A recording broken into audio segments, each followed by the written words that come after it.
da igreja. E quando eu falo do lado de dentro, não estou falando de lado de dentro do prédio, do nosso coração, não é? Nós às vezes nos esforçamos para tantas coisas, esforçamos para tantas atividades, mas nos esquecemos da grandeza que é Cristo. E quando nós falamos de Cristo, as pessoas, porque se fala tanto, e tudo aquilo que se fala demais, parece que se torna natural. Vocês estão ouvindo? Estão ouvindo a reverberação? Estou. Essa semana vamos arrumar esse negócio. Mas eu quero hoje, no esforço do meu espírito, da minha voz, tentar transmitir aos irmãos a grandeza de Cristo. Porque os crentes mais antigos, crentes de 30 anos atrás, 40 anos, não sei se tem alguém de 40 anos aqui? Tem o Sérgio, João, Jairo. Mas só esses três irmãos? Que igreja jovem, aleluia. As mensagens que você ouvia, elas relatavam Cristo. Não era outra coisa. Não se falava outra coisa. Só se falava sobre Cristo. Cristo é a grandeza, Cristo o Salvador, Cristo o purificador, Cristo o batizador, Cristo vai voltar, Cristo vai arrebatar, Cristo te cura, Cristo te sara, Cristo te abençoa. Era assim. Essa era a mensagem. Cristo era o centro da mensagem do Evangelho. Mas a partir dos anos 80, a mensagem mudou. E os crentes habituaram a ser enganados com a mensagem do quê? Da prosperidade. Isso acabou com a igreja. Isso acabou com a centralidade de Cristo. Eles usam Cristo? Sim, mas para quê? Para ter benefício. O maior benefício que nós temos é Cristo em nós. É Cristo em nós. A glória eterna. Aleluia. Eu vou me esforçar para não chorar muito hoje. Porque quando eu estava escrevendo, o Espírito Santo tomou meu coração. E eu falei para o Senhor: Senhor, como pode? Nós dizendo que somos cristãos, os amamos, mas falamos pouco do Senhor. Parece que a nossa paixão, Júlia, acabou pelo noivo. A noiva está aqui, mas a noiva não se atenta para a grandeza de que é Cristo. E eu quero, nesta manhã, de alguma forma, levar os irmãos a ter uma consciência. Porque quando a gente fala de Cristo, você fala, tudo bem, Cristo é poderoso. Mas eu sempre oro e falo: Senhor, eu sei que o Senhor é poderoso, mas a minha mente em mim mesmo e o meu conhecimento, por mais que eu já leio a Bíblia há muitos anos, eu não sei 1% da grandeza de Cristo. Quem é Ele? O que Ele pode fazer? Se nesta manhã o Espírito do Senhor abrisse os nossos olhos e nos trouxesse a revelação aonde Cristo está centralizado na sua vida, qual que seria a sua reação? O que você diria a você mesmo?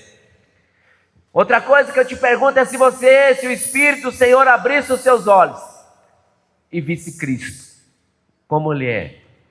Quando João viu Ele, os seus cabelos eram brancos como a lã. Isso representa o que? Aponta para o quê? Para a maturidade, para a grandeza, para a honradez. Quando João olha para ele, as suas vestimentas eram brancas. E tinha escrito no seu manto, não era na coxa. Porque o tatuador diz que era na coxa, mas eles estão caçando, estão forçando o texto. Não era na coxa. Era o manto que estava escrito: Rei dos Reis e Senhor do Senhor. João, quando olha para ele, a face dele brilhava como o sol. Ninguém podia contemplar.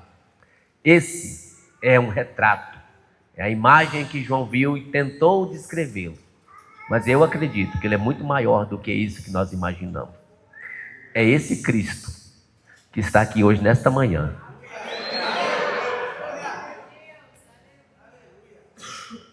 para dizer a você que Ele é o seu Pai, Ele é o seu irmão, Ele é o seu amigo, Ele é o Emanuel, o Deus conosco, Ele é o Salvador, Ele é o unigênito, Ele é o Alfa, o Ômega, o princípio e o fim, Ele é a raiz de Davi, Ele é a geração eterna, Ele é o maná que estava no deserto, Ele é a palavra, Ele é a vida, Ele é a alegria, Ele é tudo que você precisa para a sua vida. Ele é o justificador, o purificador, Ele é o batizador com o Espírito Santo, Ele é aquele que cura, Ele é aquele que restaura, Ele é aquele que alimenta, Ele é aquele que faz você orar, Ele é aquele que faz você dormir, Ele é aquele que faz você levantar, Ele é aquele que faz você profetizar, Ele é aquele que faz você pregar, Ele é aquele que faz você andar, Ele é aquele que faz você amar, Ele é aquele que vai te arrebatar, Ele é aquele que vai levar você a sentar ao lado do Pai no trono, Ele é aquele que vai fazer você conhecer o céu,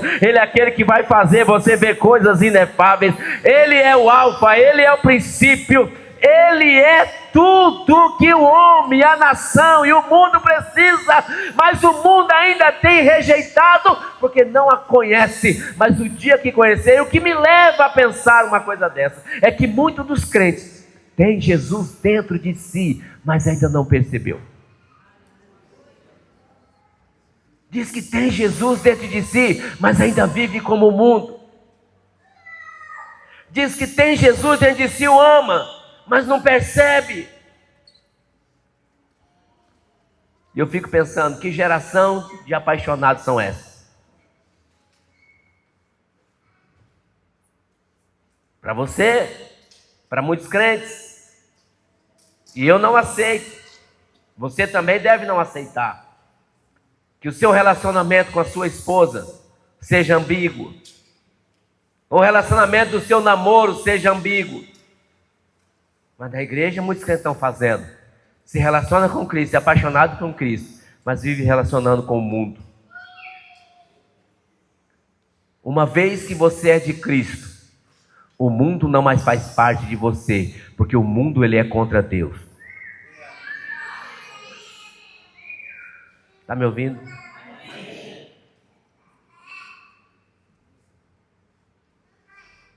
Se você não aceita num relacionamento natural, normal, por que Cristo vai aceitar?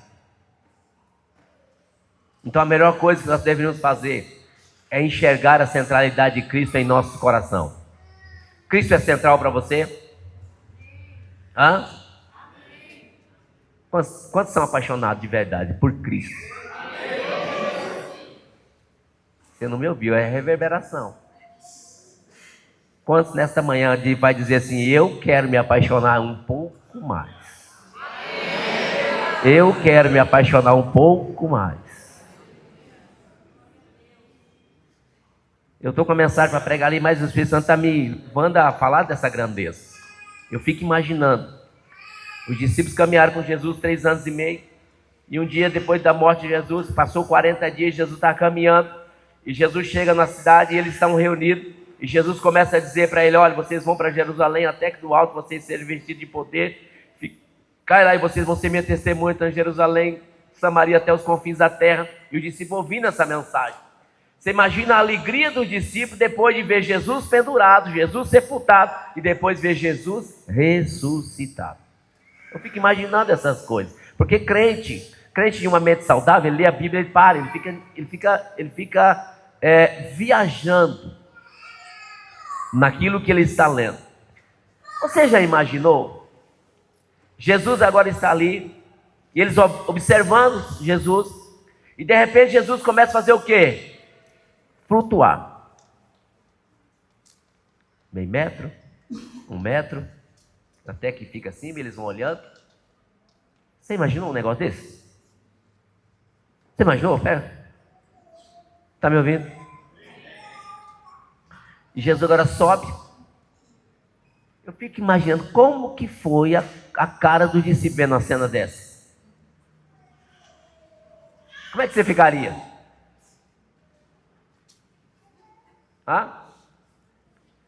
Tá, tudo bem. E agora Jesus sobe, e uma nuvem, isso é interessante, a nuvem, qual é a nuvem? Uma nuvem o cobre. E os discípulos ficaram olhando sem saber, poxa vida. De repente apareceu quem? 2 varões, vestidos de branco. E diz: por que está olhando para o alto? Esse Jesus que foi assunto no céu vai voltar. Imaginou só? Você está me ouvindo? Eu não estou pregando o que eu escrevi, tá? Eu estou dizendo para você da grandeza dele. Você imagina quando Jesus chega no céu, com as mãos furadas, com os pés furados, com o lado furado, e ele chega diante do Pai e diz: Pai, pode descansar, porque a obra está completa. Está me ouvindo? E os dois sentam no trono, sentados no trono, e aquele ambiente, e João diz que viu ele que o rolo que tinha 7 selos, que ninguém podia abrir, só ele pôde abrir. É esse Jesus que nós servimos, e muitas vezes não temos nem a clareza, e também nem a revelação. E o escritor aos Hebreus, ele vem no capítulo 4, verso 14 ao 16, ele vem fazer um esforço muito grande para demonstrar quem era Jesus. Então o que ele diz? Tendo, pois, a Jesus, quem? Como grande. Deixa eu te falar uma coisa. Presta atenção. Deus é grande. Está me ouvindo? Deus é grande. Sim ou não? Sim. Quem é grande? Achar uma coisa grande, está me ouvindo? É difícil. Mas o que o escritor diz?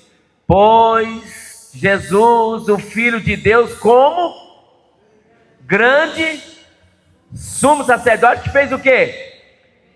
Penetrou aos céus, conservemos firme o quê? A nossa, qual que é a nossa confissão? Porque você acha que falar, eu estou só falando. Não, a confissão é fala, irmão.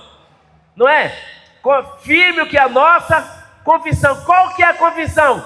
A confissão é essa: porque não temos um sacerdote que não possa compadecer. Qual que é a confissão? Eu tenho um sumo sacerdote que pode compadecer-se das minhas fraquezas. Não fique cabeça baixa quando você fracassar. Não fique desanimado quando você fracassar. E eu vou explicar para você isso aqui no texto. Não fique perplexo, achando que você, eu fracassei agora, não vou nem dar glória a Deus, não vou nem falar língua estranha. Como é que Deus está falando para mim? Se você tem essa mentalidade, você está com a mentalidade errada. Porque você tem um homem assentado no trono, que passou tudo que você passou, para que tenha compaixão e misericórdia de você nas suas fraquezas. Qual que é a minha confissão? Verso de número 15. Porque não temos um sacerdote que não possa compadecer das nossas fraquezas. Antes, por que ele se compadece? Ele foi... Tá, qual que é a palavra? Ele foi? Essa palavra no grego é peraizo. A palavra peraizo, ela pode ser usada como tentado ou testado. Deixa eu te falar uma coisa aqui interessante. Nós somos tentados. Jesus não foi tentado. A palavra ali é peraizo. Ele foi testado. que é diferente. Quando você é tentado, dentro de você estremece, sim ou não? Você quer ver um negócio? Quer ver um negócio só aqui? Irmãos, hoje é dia dos pais. Você já imaginou uma picanha pingando aquela gordura na brasa? Está vendo a reação dos pecadores? Se eu conto essa mesma história para Jesus, para ele, não movia nada. Por quê? Porque isso é tentação. Para quem gosta de pizza aqui, falar da pizza, não sei o quê, falar do... não é? E eu não vou nem falar de outras coisas, não é? Mas eu vou falar, né? A gente, quando vê uma situação, nossos olhos chegam a saltar para pecar. Não? Sim ou não? Mas Jesus não. Jesus via situações que para ele aquilo não era nada. Por que eu estou dizendo isso? Da grandeza dele. Agora, nesse contexto, porque não temos sumo sacerdote que não possa compadecer-se das nossas... Quantos irmãos fracos nós temos aqui nesta manhã, que tem fraqueza? Jesus só pode se compadecer de quem é fraco. Porque se você é forte, não tem como ele te ajudar. Está me ouvindo? Vamos lá, no contexto. Então veja bem, da nossa fraqueza. Ele foi tentado em todas as coisas. Quais coisas foi tentado? Todas. A nossa semelhança, mas sem... A palavra aqui, olha, a Bíblia, interessante. Mas sem, essa palavra sem pecado, não é sem cometer pecado. Por quê? Ele era sem pecado, ele não tinha. Por que nós estremecemos, irmãos? Por situações. Por quê? Um por vez. Por que estremecemos? Porque nós temos uma carne. E essa carne, ela é pecaminosa. Uma vez, você sabe imã? Quem conhece imã? Verdade, não é? O imã tem um lado positivo, vamos dizer assim, um lado negativo. Então o lado, o que ele faz? Tac! Tac! Está me ouvindo? Então aquilo é nós e o pecado. Mas Jesus era o outro lado. Quando o pecado tentava se aproximar, a presença de Jesus repelia, afastava. Porque dentro dele tinha uma outra natureza.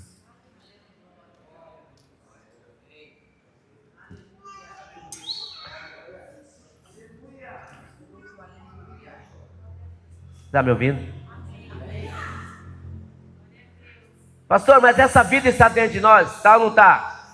Tá. Porque se ela não estiver dentro de você, talvez você seria uma das piores pessoas nesse mundo. Pastor, mas por que ainda tem coisas que eu ainda tenho essa vontade de fazer? Eu tenho vontade de fazer coisas que não agradam o Espírito. Eu tenho vontade de ver coisas que não agradam. Sabe por quê? Porque ainda tem essa natureza que veio de Adão. Porque isso qualifica você ser normal. Está me ouvindo? Veja bem.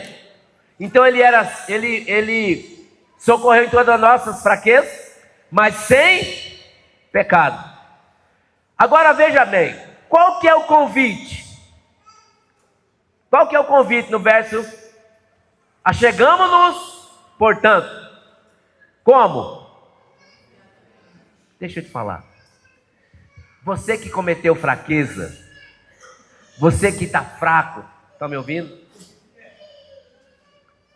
Você que está aí, dizendo, eu nem sou crente, parece que eu não sou crente, aqueles irmãos são muito melhor do que eu, o pastor é melhor do que eu, o meu líder é melhor do que eu, Ah, fulano é melhor do que eu. Ah, ciclano, você está se colocando no pior ambiente da sua vida. Eu tenho uma mensagem de Deus para você nesta manhã. Você que está assim fracassado, envergonhado, chega com confiança no trono da graça. O trono da graça é para os fracassados, para aquele que é fraco. Está me ouvindo? Só o primeiro texto. Vamos lá. Então nessa ocasião aqui agora, chegamos-nos portanto o quê? Confiadamente. Fala para o irmão, confiadamente, irmão. Aonde você vai chegar? No trono. O que é o trono da graça? O trono do favor que você não merece. Só tem graça para quem não merece. Os merecedores, irmão, tem que ralar. Está me ouvindo? Merecedor tem que ralar. Ele luta. Ele luta para ser mais crente. Ele luta para falar língua estranha. Ele luta para orar. Ele luta para jejuar. Mas aquele que chega no trono da graça e fala: Senhor, tu sabe que eu sou fraco, mas eu estou aqui. E a graça o ajuda. A graça o levanta. Vamos. Veja bem. Então o escritor aos Hebreus faz um imenso esforço para mostrar quem era Cristo.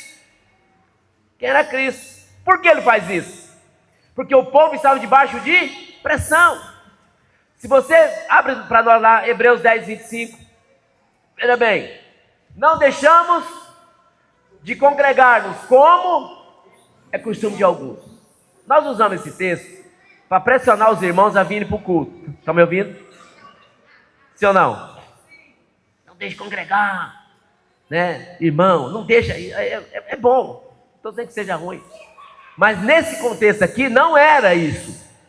Os irmãos não estavam indo cultuar mais, por quê? Porque eles tinham voltado para onde? Para o templo, fazer o quê? Sacrifício. E agora Paulo faz um esforço imenso. Paulo não, desculpa. O escritor aos Hebreus faz um esforço imenso para fazer o quê? Para mostrar que sangue de animais não valia mais nada. Está me ouvindo? Que as obras mortas, o que eram obras mortas? Sangue de animais, não é? As festas, tudo que fazia para agradar a Deus, já aquilo era o que? Obras mortas, não valia mais nada.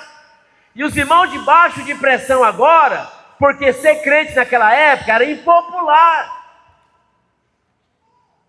E agora a ministração que o escritor estava dizendo, olha, não deixe de congregar. Tem perseguição? Tem. Tem gente morrendo? Tem. Mas Cristo é a fiel testemunha. Ele é o sumo sacerdote dessa nova aliança. É isso que o escritor está dizendo. E me perdoe quando eu escorregar dizer que é Paulo, tá bom? Porque está tanto na cabeça. E agora o escritor está dizendo, olha, veja bem, não deixe de congregar. Então o povo estava debaixo dessa pressão. Então agora o que o escritor faz? Eu já falei isso para os irmãos, mas vou reprisar de volta. Não é? É igual a André falando, a gente vai falar alguma palavra teórica que está aqui na cabeça e não sai, né? Se eu falar que os irmãos eram retardatários, chamei de retardado. Meu pai.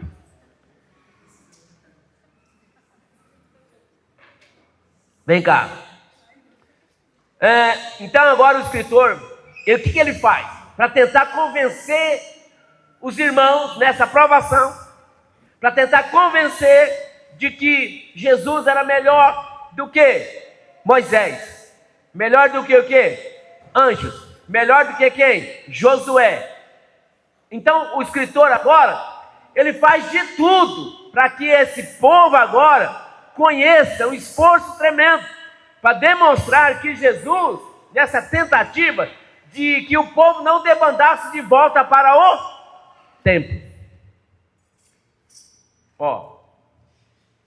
Vai chegar a hora de eu falar com vocês um assunto, mas assim, eu estou preparando você para chegar nesse momento. Porque se você ler Hebreus capítulo 6, lá vai falar sobre perca de salvação. Quem lê aquele capítulo lá, fica encucado. E ele diz assim: como pode alguém que já experimentou do testemunho, da fé, da palavra, dos dons espirituais, voltar para trás? Não tem mais salvação. E eu quero chegar lá. Vamos chegar lá. Olha para cá. Então, o esforço que agora o escritor faz. Então, veja bem. Mas nesse capítulo agora, do capítulo 4 e 14, 15 e 16, qual que é o esforço do escritor? Para demonstrar que ele é um sumo sacerdote melhor que quem? Arão. Está me ouvindo? Melhor que quem? Arão. Bora.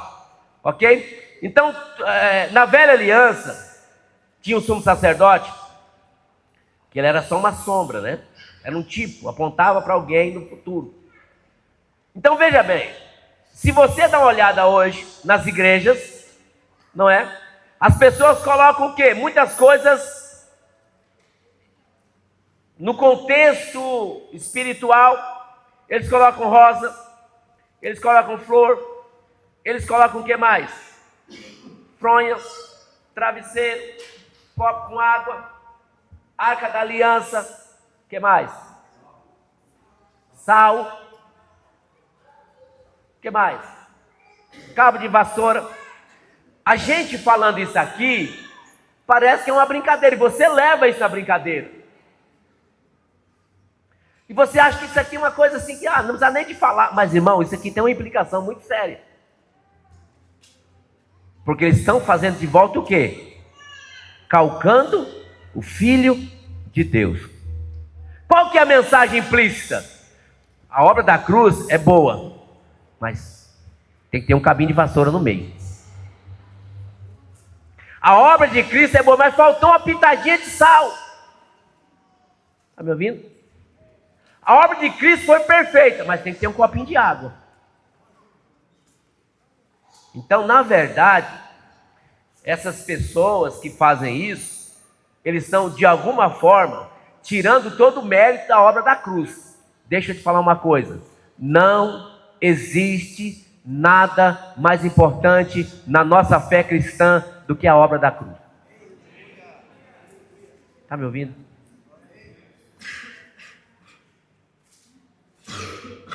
Está me ouvindo mesmo? Vamos lá. Me esforçando para você entender isso. Então veja bem. Então tudo aquilo que as pessoas colocam para ser paralelo a Cristo ou superior a Cristo é anátema, não é? Veja bem. Projeto para mim Hebreus capítulo 1 verso 4. Hebreus 1 e 4.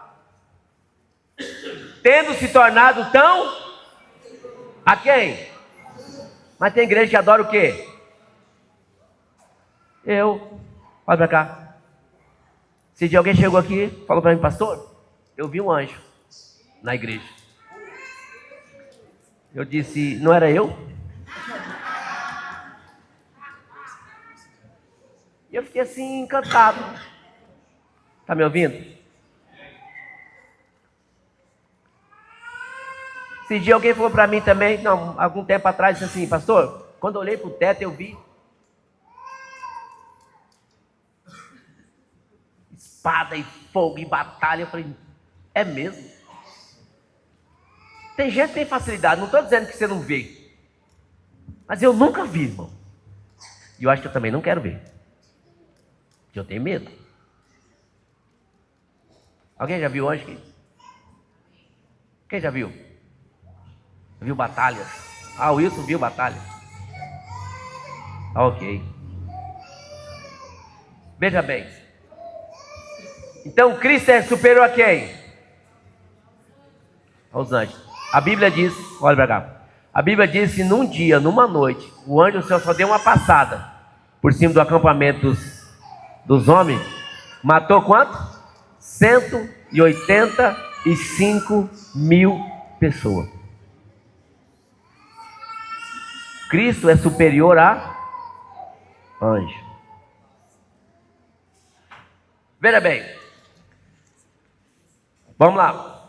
Filipenses 2:9. Pelo que também Deus fez o quê? E fez o quê?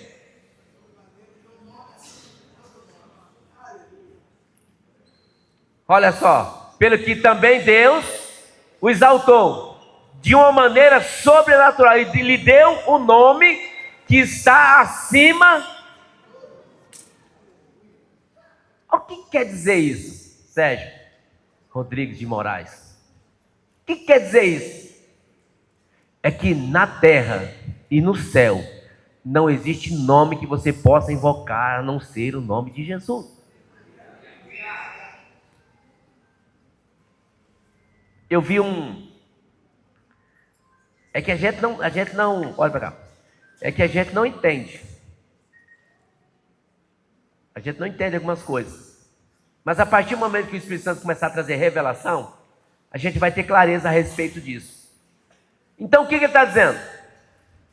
Pelo que também Deus o exaltou sobremaneira e deu o nome que está acima de todo, para que o nome de Jesus se dobre todo nos céus e na terra e debaixo da terra, e toda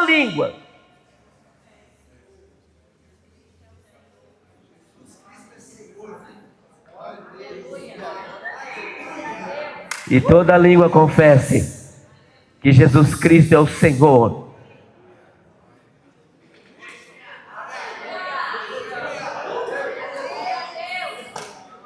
Oh, Espírito da verdade.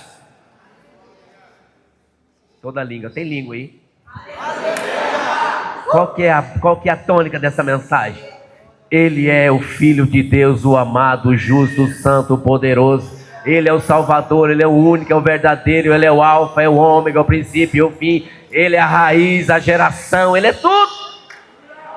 Quando eu falo isso, o que eu estou dizendo, irmão? Qual é a última parte do versículo? Quando eu falo e toda língua confessa que Jesus Cristo é o Senhor, o que acontece? A glória vai para o Pai.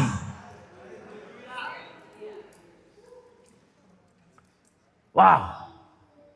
Está me ouvindo? Para mim não tem mensagem mais poderosa do que essa. É trazer Jesus para o centro. E eu hoje, Jaime Silva, falo aqui diante dos irmãos. Se nesta casa, aqui, Jesus está na porta, e a porta está fechada, eu sei que Ele passa por onde que tem que passar, mas eu quero trazer Jesus de volta para dentro dessa casa, dizer: Senhor, aqui é o seu lugar, é aqui que o Senhor tem que estar no nosso meio, passeando, caminhando no nosso meio. Vem cá, vamos lá. Oh meu Deus, 10h38, é 3 tópicos só. Bora lá. Ele é em autoridade. Ele tem um nome excelente, não é? Em autoridade. Veja bem, Mateus capítulo 28, 18. Mateus 28, 18. Jesus aproximando. Presta atenção numa coisa.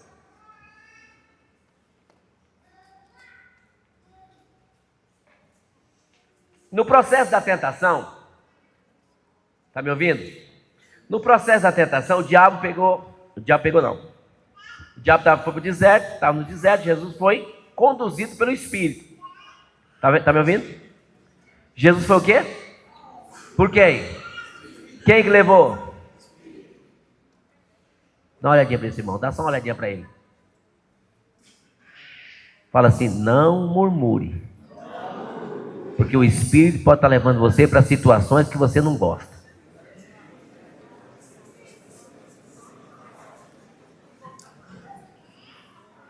E quem que aparece lá no deserto?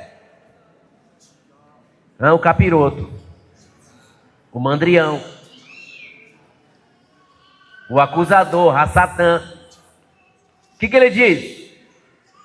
Se tu és... Qual que é a indagação continuamente na vida dos irmãos? Será que você é filho mesmo? Você é filho mesmo? É isso que ele fica dizendo o tempo todo. Irmão, só para adiantar aqui. Em todo o processo da tentação, Jesus disse alguma coisa para ele assim: você está pensando o que aqui? Eu sou filho, rapaz, que conversa é essa? Quer que eu estenda a mão e faça você virar uma poeira aqui na minha frente? Quer? Foi isso? Foi isso? Jesus só falou assim: está escrito, nem só de pão viverá o homem, mas de toda a palavra que saiu da boca de Deus. Oh, aleluia! Qual que foi a palavra que saiu da boca de Deus para você nesta manhã? Você é filho. Você é filho. Isso importa. Aleluia. Eu levantei essa madrugada, o Senhor me levou para orar. E o Senhor me levou para fazer uma oração de filho. E eu disse: Pai, o Senhor sabe que há 45 anos, 45, 48 anos, o meu pai foi embora de casa e eu nunca tive um relacionamento. Com 10 anos não tinha muita, naquele tempo era mais diferente. Mas não tem aquela figura paterna, sabe? Eu estava falando para o Senhor a respeito disso. E o Espírito Santo ministrou no meu coração, disse: mas você tem um pai que está sentado no mais alto e sublime trono, por causa de Jesus Cristo. Vamos voltar para cá. Então Jesus disse alguma coisa? Questionou? Deu carteirada? Não, por quê? Porque tinha uma obra. Qual que era a obra? Se tornar o sumo sacerdote. Por quê? Porque ali ele era o quê? Cordeiro. Mas depois da morte, ele se tornou o quê? O sumo sacerdote. Vem cá. E Jesus agora, depois da sua morte, o que Jesus se aproxima dos discípulos e diz o quê? Você acha que Jesus está dizendo aquilo para os discípulos só? O que ele está dizendo? Quando eu estava lá no deserto, Satanás, você questionou a minha autoridade. Mas agora, toda a autoridade me foi dada, no céu e na terra. Faz assim, faz assim, faz assim, Senhor Jesus, a minha mão tem autoridade para repreender espíritos e demônios no teu nome. Na palma da minha mão está escrito: Jesus Cristo, Filho de Deus. Essa é a autoridade que você tem. Você não vê. Está me ouvindo? Você não vê. Você já prestou atenção que quando você vai expulsar demônio, a maioria dos demônios eles olham para baixo? João? Não, nada a ver com o demônio, só para chamar a atenção que o João que é que gosta. João que é o expulsador. É verdade ou não é? Por quê, irmão? Eles veem alguma coisa na gente. Eles veem alguma coisa na gente. Mas o que ele vive dizendo o tempo todo para você? Depois? Capaz. Não é nada. Você é um crentinho meia roda. É nada. Veja bem. Agora, Hebreus 1:3. O que ele é agora? O que o escritor está dizendo que ele é? Ele que é o quê? O esplendor do quê? Da glória e a expressão exata do seu ser. Sustentando o quê?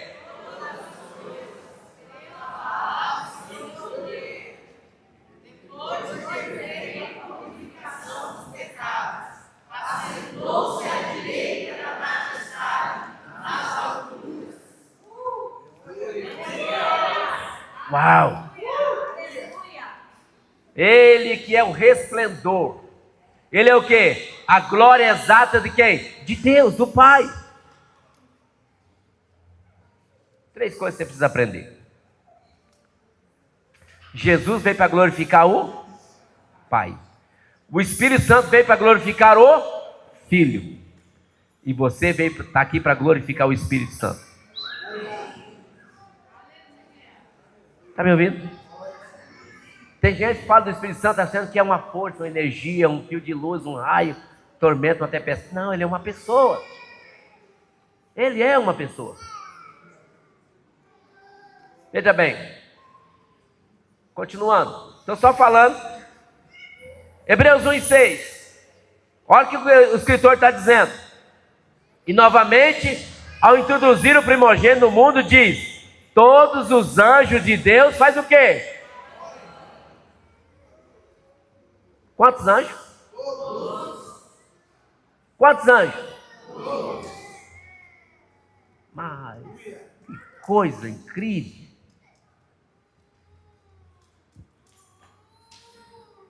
Vou falar um negócio aqui, Jaime, capítulo 2, verso 4. Projeta aí para mim aí, Beck. Veja bem. A expressão de Cristo na vida da igreja e na vida da nossa liderança, no caminhar, no percorrer das situações. Você sabe por que nós não avançamos ainda mais? Exatamente porque nós não clamamos Cristo como deveria ser clamado. Ou nós não proclamamos Cristo como deveria ser proclamado. Nós não falamos dele como deveria ser falado. Deixa eu te falar outra coisa. Se eu chegasse aqui com uma barra de ouro, e eu falasse: irmãos, isso aqui é ouro, uma barra de ouro, o que você dizia? Ah, não pode, uma barra de ouro não pode ser uma barra de ouro. Aí eu, percebendo que você estava incrédulo, o que eu digo?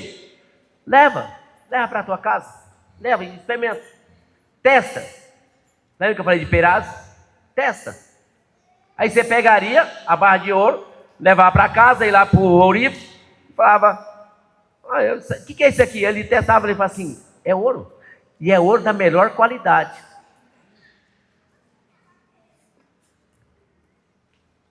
Deixa eu te falar um negócio aqui, para encerrar. Exatamente isso que Deus fez com Jesus. Jesus trouxe o quê? Deus trouxe o quê? O ouro para a terra. Quem que era o ouro? Jesus. O Espírito Santo faz o quê? Pega Jesus e leva para onde? E fala para o diabo o quê? Testa.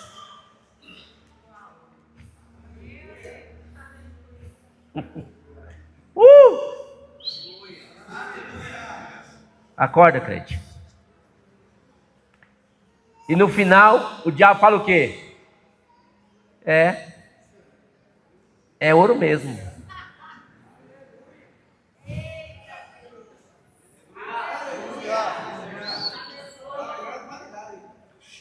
Lá no Éden, o ouro falhou, porque não soube dar resposta.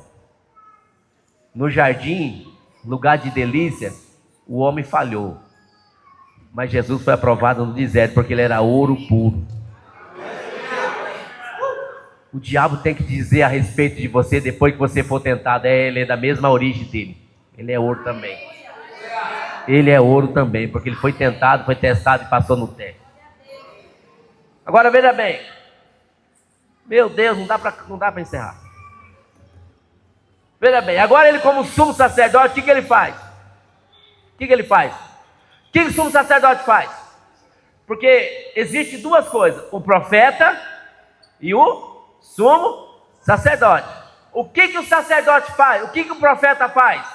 Fala de Deus aos homens. O que o sumo sacerdote faz? Do homem a Deus. Por isso que ele é a escada. Porque ele está sentado no trono e a escada está tocando aqui na Cristo vivo. Essa ligadura que tem, porque ele é agora sacerdote e homem. A minha pergunta para você, para encerrar, que hora que é? Para encerrar esta manhã. 10 minutos, meu pai. O que é que Jesus está fazendo no céu? como sumo sacerdote.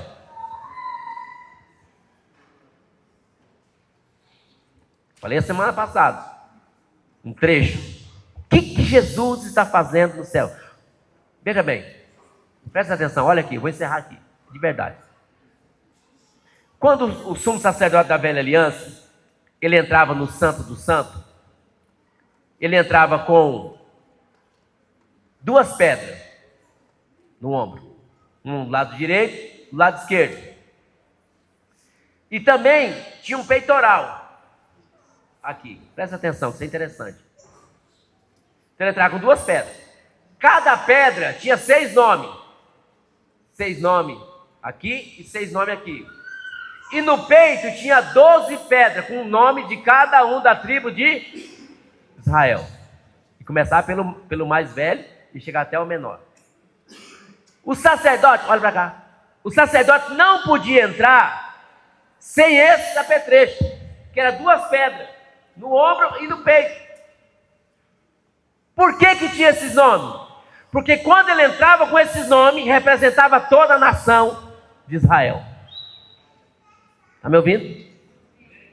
Então, quando ele entrava com esse nome, com os nomes, no ombro quer dizer o quê? Responsabilidade. Está dizendo, eu estou aqui, eu sou o sumo sacerdote, eu tenho responsabilidade sobre a nação. E a pedra no peito diz assim, além da responsabilidade, eu os amo.